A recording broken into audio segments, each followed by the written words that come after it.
Аалы Такамбаев. По ночам звучит надрывный кашель, старенькая женщина слегла. Много лет она в квартире нашем одиноко в комнате жила. Письма были, только очень редко. И потом, не замечая нас, все ходила и вздыхала. Детки, вам ко мне собраться хоть бы раз. Ваша мать согнулась, постарела. Что поделать, старость подошла.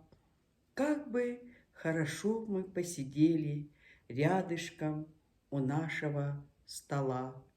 Вы под этот стол пешком ходили, в праздник пели песни до зари, а теперь разъехались, уплыли, улетели, вот и собери.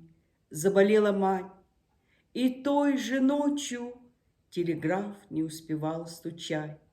Дети, очень срочно приезжайте, заболела мать. Из Одессы, Таллина и Гарки, отложив до времени дела, дети собрались, да жалко, поздно очень, у постели, а не у стола.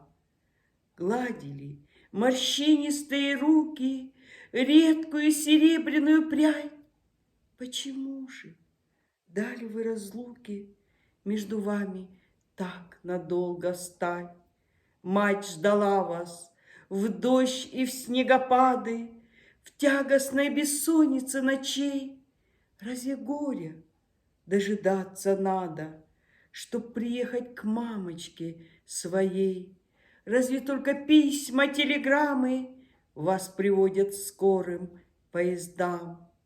Слушайте, пока у вас есть мама, приезжайте к ней без телеграмм.